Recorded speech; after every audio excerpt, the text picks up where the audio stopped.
Welcome back. In this video, we're going to be looking at standing waves that are set up on a string that's tied at both ends.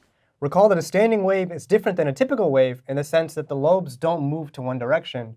Instead, they just kind of move up and down in time. At one instance, a lobe will be large. Next instant, there won't be a lobe at all, and then it'll be large in the other direction. The thing about standing waves is that the frequency has to be chosen exactly at a particular value to actually produce this type of motion. If you choose any other frequency, you won't get standing waves, you just get kind of random behavior. Keeping all this in mind, why don't we go ahead and take a look at the problem statement.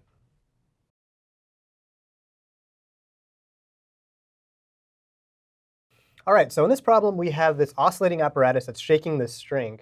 And this string is held fixed at point Q. Basically, it just kind of is draped over point Q, and then it goes down, and it's attached to a mass that causes the string to become taut. The apparatus is chosen to have a frequency of 120 hertz, and here the amplitude where it hits a string, where it's attached to the string, the amplitude is very small, so you can consider this point P a node. So basically, we can consider points P and Q, the ends of the string is fixed, and if you choose the frequency right and the mass is right, you can get this standing wave to occur. The problem states that you actually have to choose the mass very precisely. If you choose this value or this value, you get a standing wave, but nothing in between. Using that information, we should be able to find out the linear density of the string, and then we can also find out the maximum mass we can hang from the string to still produce a standing wave. To start out, let's note a few things. The first thing we should note is just looking at this mass, it's in equilibrium because it's not accelerating up or down. The tension is pulling it up, and then its weight is pulling it down. Those have to be equal and opposite, so we can say immediately that the tension should equal the weight of the mass. We also know that for strings, there's a relationship between the velocity of waves on the string and the tension and linear density. And that's given by this formula, which you'll find in your book. And then as we discussed in previous videos with waves, there's a relationship between velocity, frequency, and wavelength. So we have some connections between some of the variables we're looking for and some things we may know. But there's actually another strong condition which arises from the fact that these are standing waves. So standing waves can only occur for particular wavelengths. And there is an equation in your book that tells you what these wavelengths are in terms of how long the string is. But let me go ahead and actually kind of show you and derive it in a more intuitive manner. So it'll help you remember it on the test and understand where it comes from. And the best way to do this is to draw a few waves on these strings that may occur. So what I'm going to do is just draw these points P and Q. And I'll try to draw I'll try to draw waves on here such that P and Q are still nodes. So let's first do this by making the wavelength as big as possible. And what I'll do is I'll just make one node in here. So you see that this is basically, I can get these guys to be a node if I make the length half of the wavelength. Now I can do the same thing by getting a node by basically moving this point to over here and just squishing this wave by half. So that'll give me this if I continue the wave. Okay, so you can see this is a full wavelength. And I can do the same thing, kind of repeat the same process by moving this node over here, and I can squish it a little more. So basically what I'm trying to do is draw possible waves on these, in between these points P and Q, such that P and Q remain nodes.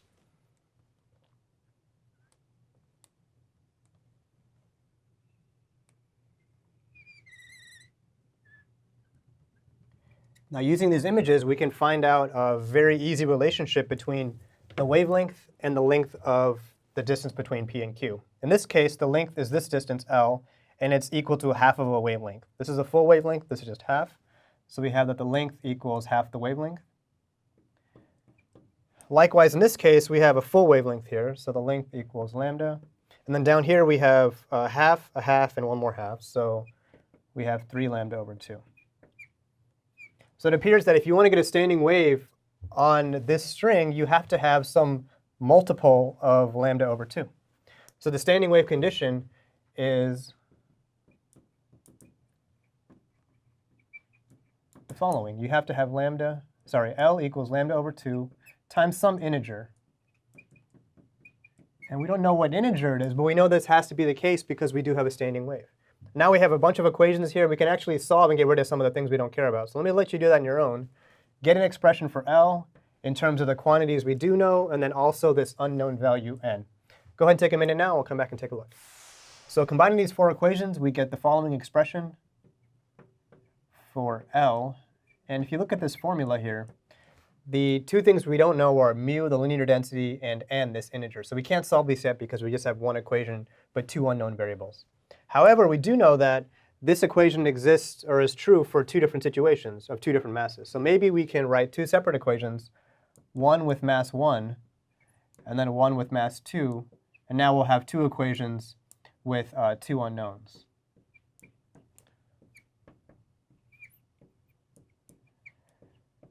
The problem with this is that we don't know that n is the same in both cases. In fact, it's not the same in both cases. We have, and all we know is that they're standing waves, so we know that n has to be an integer, but they may be distinct integers. So now we have two equations, but three unknown variables. We haven't really made any progress.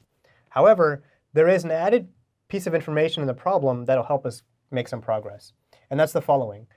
Let's consider what's happening in the case of the mass is 286.1 grams. So at this equation right here.